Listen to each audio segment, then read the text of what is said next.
नमस्कार, Indian news line में आपका स्वागत है। आगामी लोकसभा चुनाव में भारतीय जनता पार्टी से पूर्वी दिल्ली से लोकसभा उम्मीदवार हर्ष मल्होत्रा को बनाया गया।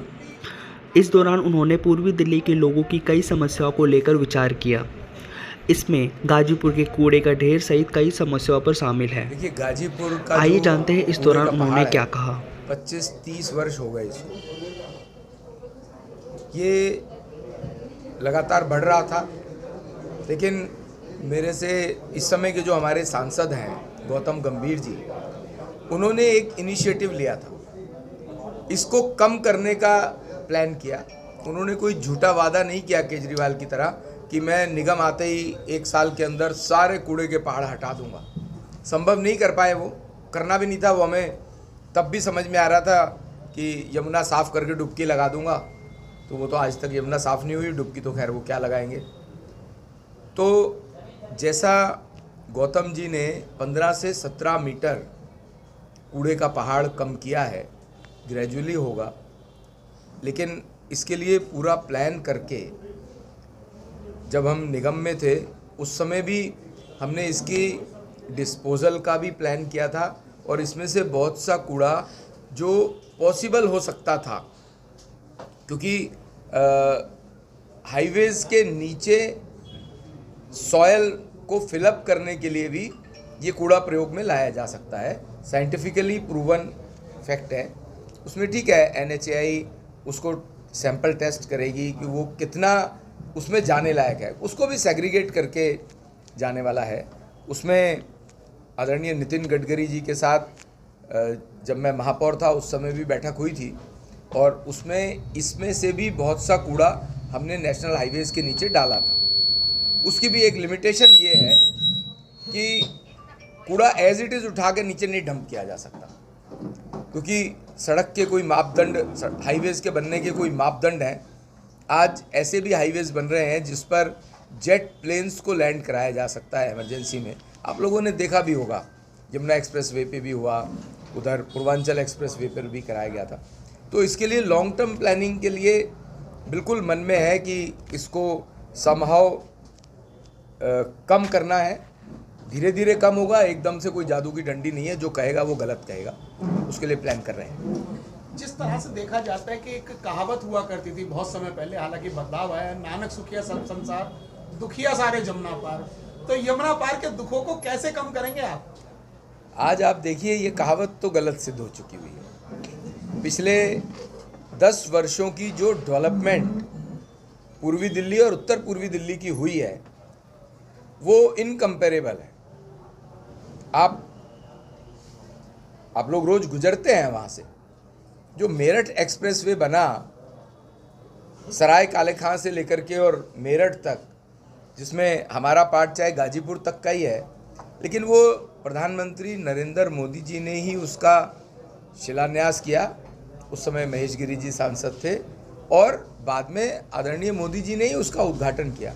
पॉल्यूशन ख़त्म होता है उससे, ट्रैफिक जाम ख़त्म हुआ। 30-35 मिनट लगा करते थे, आज 7 मिनट में हम सराय काले खां से गाजीपुर तक पहुंचते हैं। तो अब अक्षरधाम से सहारनपुर तक का एलिवेटेड एक्सप्रेसवे बन रहा है। ये जिसको जमुना पार कहा जाता है, अब तो ये जमुना पार भी नहीं कहलाता है, अब तो उधर के लोग जमुना पार कहलाते हैं कई बार। और दिल्ली मेरठ रैपिड मेट्रो, ये भी यहीं से ही चल रही है। ये मैंने मोटे मोटे बड़े काम आपको गिनाए हैं। अगर मैं दिल्ली की भी बात करूं तो सिर्फ एक ही काम और गिनाता हूं।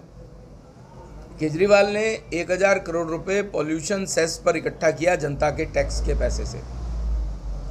उसको खर्च केवल अपनी फोटो की प्रदूषण हटाओ। कौन हटाएगा भाई?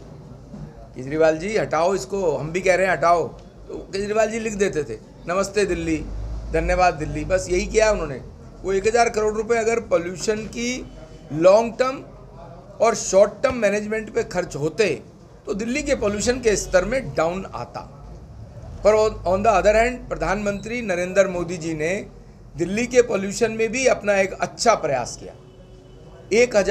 लगभग 1000 इलेक्ट्रिक बसेस, पॉल्यूशन रहित ग्रीन बसेस, दोनों फायदे एक सार्वजनिक परिवहन व्यवस्था में बढ़ाया जो कि केजरीवाल साहब ने 10,000 डीटीसी की बसें ऐड करने की बात की थी 2015 में, 10 बसें भी ऐड कर पाए डीटीसी की। प्राइवेट प्लेयर्स को, वो तो उनका भ्रष्टाचार का मॉडल है एक्चुअली, प्राइवेट प्लेयर्स को लाना, उनके साथ अपना पैसे की सेटिंग करना और जनता के लिए धकेल देना, जनता को फ़ायदा हो ना हो अपना फ़ायदा पहले ले लेना। प्रधानमंत्री जी ने जो लगभग 1,000 बसेस, इलेक्ट्रिक बसेस दी है, वो प्रधानमंत्री जी का पॉल्यूशन को ठीक करने का मॉडल है। विपक्ष का लगातार आरोप है कि आप उनको प्रचार नहीं करने दे रहे हैं, कांग्रेस के अकाउंट फ्रीज कर दिए, केजरीवाल को जेल भेज दिया, तो ऐसी स्थिति में क्या मतलब एक तरफा जीत की तरफ चल रहे हैं क्या?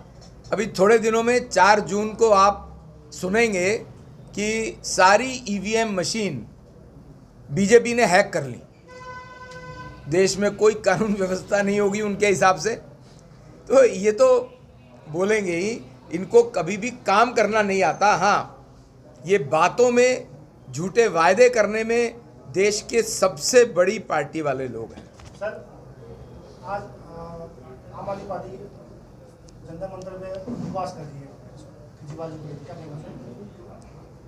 करना चाहिए। उनका सबसे बड़ा नेता बहुत बड़े भ्रष्टाचार के आरोप में अंदर है, उनका डिप्टी सीएम 1.25 साल से अंदर है, सत्येंद्र जैन जी अंदर है, अभी पता नहीं और कौन कौन जाएगा, क्योंकि अब केजरीवाल जी ने वहाँ जा कर के थोड़ा सच बोलना शुरू किया है, उसमें वो आतिशी जी का नाम भी ले रहे हैं, पता नहीं वो भी झूठ ना हो, कभी इस चक्कर में ले दिया हो कि सुनीता केजरीवाल को मुख्यमंत्री बनाना है, आतिशी को टेंटेड कर दो, इनका कोई भरोसा नहीं है।